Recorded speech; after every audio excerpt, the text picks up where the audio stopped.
In this video, we're going to talk about 1.2, which is travel expenses. So in this video, for the most part, we're going to talk about airline ticket costs and how many bookings for each price range.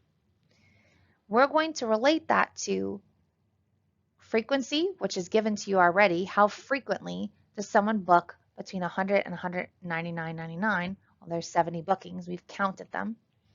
And cumulative frequency, which is where we add them together. Another place that you've probably heard the word cumulative before is if someone asks you or you ask your teacher, if your midterm or final is cumulative, that means it covers everything that you've learned in that class.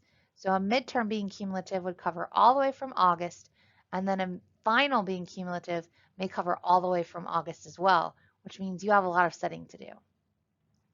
We'll also learn about relative frequency and relative cumulative frequency. But first, let's talk about cumulative frequency.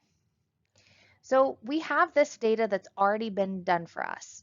So if we counted up all the people, we're going to say maybe this is a website or an airline company, and they've counted all the values or all the number of bookings that happened between certain price ranges. So the 1,000 and above, people who paid $1,000 or more for their plane ticket, there's 22 bookings for that. What we're going to do is we're going to talk about cumulative frequency. Cumulative frequency is that when we take our values and we add them up. So between 100 and 199.99, we're going to have 70 because we didn't have any before. Now, our cumulative frequency for 200 to 299.99 is actually going to also include the ones, all of them under 299. So that means we're going to add 70 to 120, and we're going to get 190. And we're going to keep that pattern going. So we're going to add 310 to that value and get 500. We're going to add 782 to that. We're going to add 282 to that value to give you 782. I guess I was a little ahead of myself. We're going to add 168 to that value and get us 950. We're going to add 150 to that value and give us 1100. We're going to add 136 to that value and give us 1236. We're going to add 80 to that value and give us 316. We're going to add 96 to that value and get us 1412, which I'm going to try to write it in here. And then we're going to add 22 to that value, the last one, which is 1434. So just to give you a better understanding of what's going on, is that, oh, I wrote 282 here, and I did not mean to do that.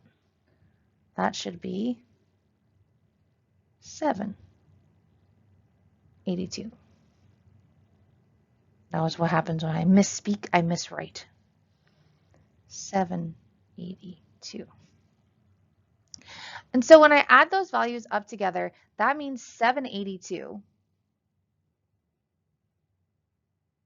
Oh, it did not want to change to my highlighter. It doesn't like 782 apparently. But 782 is the number of tickets that are purchased for $4.99 and under. So it concludes all of these values. And that's how cumulative frequency works, counting up. So in this slide, I put the information into an Excel spreadsheet. This can also be done on Google Sheets. So I put the information in there and I kind of made it a little pretty, I guess. And I used formulas to create the numbers for me instead of me having to add. Even if you're to do it on your calculator, you do have to keep adding to it. So I'm going to create a formula and it'll populate it for me. So how do I do that? Well, Excel and Google Sheets has this formula function. There are shortcuts to do that, which I'm not going to show you in this video, but there are shortcuts to get to the sum as well. It is actually in different places depending on whether or not you're on Excel or Google Sheets. It's usually on this side of the window, which is cut off. I apologize. And so what we're going to do is we're going to make a formula. you have to tell Excel what you want to do. So you have to tell it you're making a formula. So in here, I'm going to write equal, and then all I'm doing is adding. So I'm going to make the sum. I'm also going to put a parentheses because I need to tell Excel what am I summing up. And so I'm actually going to sum up for the first one. I'm going to just sum that value. I guess you could just write 70. And then for this one, I'm going to sum these two values. And for this one, I'm going to sum these three values. And for this one, I'm going to sum these four values. And so what I want to do is I want to be able to make a formula that Excel is going to know exactly the pattern that I'm following. So I only have to write it once. So this is what I'm going to do. Equals to the sum of $B, $2. $B, $2 is telling Excel, I want you to stick with B2. Because if I try to pull down the formula, it may try to pull down the values. See, if it may think if I put B2 to B2, that the next one would be B3 to B3 and B4 to B4. And that wouldn't really help us. So hey, I stuck B2 there with the dollar sign there. $B, $2. And then so I went from B2 to B2 and then B3 to B3. And I can actually take my little cursor and pull it down. So it'll be here and I'll pull it all the way down and it'll actually populate it for me in Excel. It's a pretty nice little thing there. Then I don't have to add it all up. Now in this slide, we're going to talk about relative frequency. Now relative frequency is how those bookings relate to the other bookings. And the best way for us to relate things to each other is percentages. And that would make the most sense since they're related to each other, percent. And since we're relating them to each other, we want to know about how many bookings percentage-wise is going to be in 100 to 199 and 200 to 299 and 300 to 399 and so on and so forth. So what I'm going to do is I'm going to make another table. I know I'm going to do it by hand this time. And then I'm going to find my relative frequencies. So a big number that I need is the total, because in order to find percentages, I need to find the total number of things. Since I did cumulative frequency on the previous slide, I already have that number. And the total, and I'm going to write it down here, is 1434. Remember, that would be the sum, if you were to write in Excel, of B2, because remember this was B2, all the way to 3, 4, 5, 6, 7, 8, 9, 10, 11. I think that's 11. Right? 2, 3, 4, 5, 6, 7, 8, 9, 10, 11. Yep, B11. And so since I found that, now I can find my relative frequency. I want to take this value and divide it by this value. That's it. That's how we find percentages. Now we're going to write it as a decimal because that's what we're doing. Finding a decimal, percent, decimal, same thing. So I'm going to do a couple of them. Sorry about that. My motion lights went out.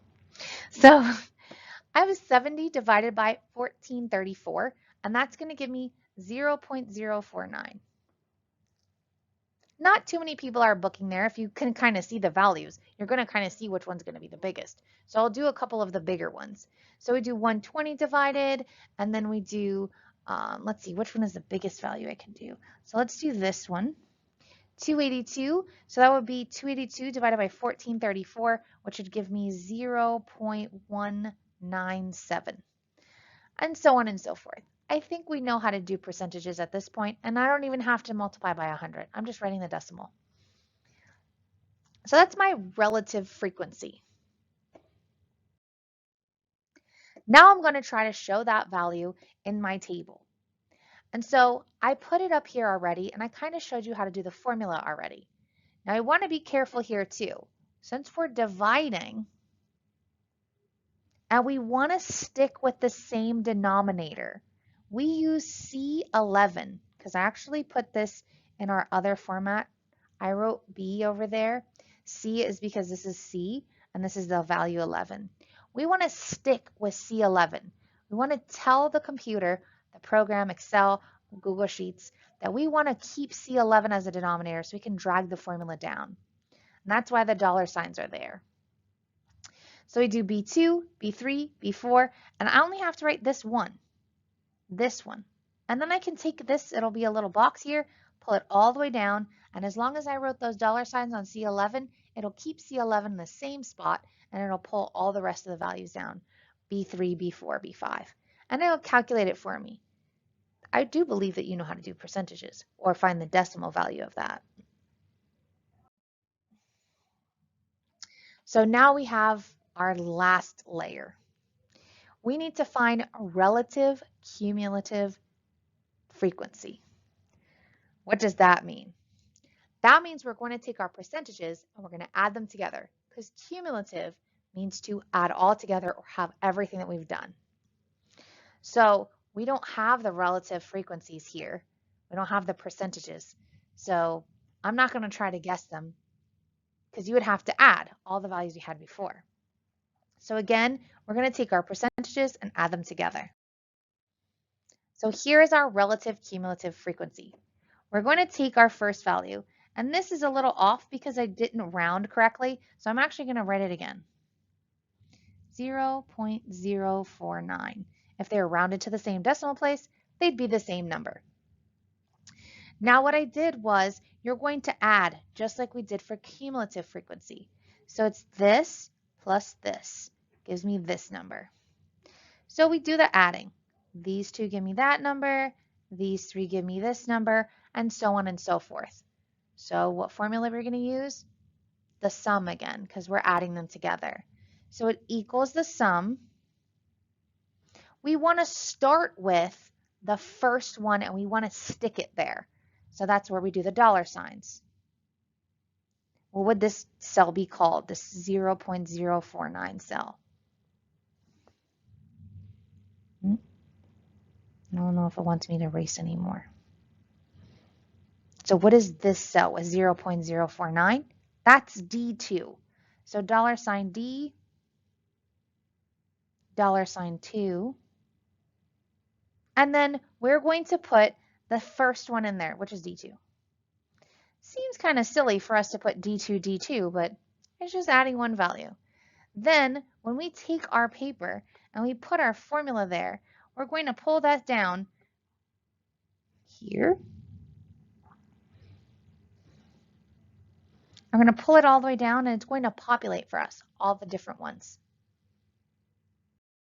So I will fix this again. As you can see, the cumulative, I did 3 decimal places and 4 decimal places. That's why they look different, but if I rounded it, it will be the same. So then I created my whole table from Excel, made it look pretty and put it in here. So what percent of the total number of bookings fall within the range of 700 and 899? Well, that would be the 700 to 799 and 800 to 899. So we would just add them together, and that would give our value.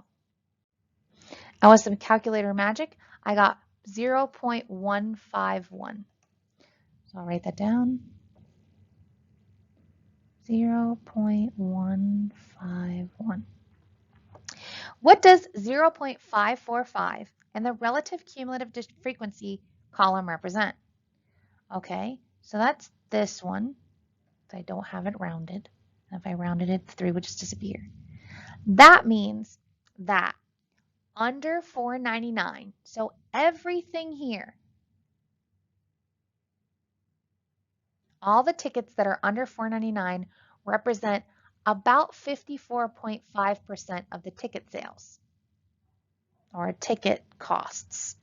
So this would be under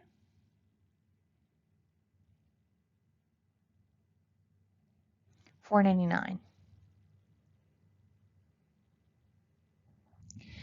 Round to the nearest whole number the percent of bookings that fall between 700 and 999. Okay. 700 is here and 999 being the top.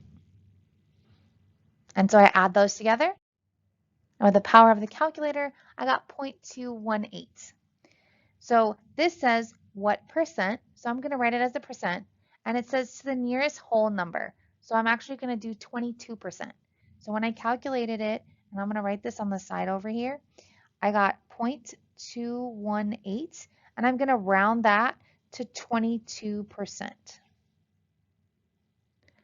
If you have any questions, comments, or concerns, please feel free to let me know.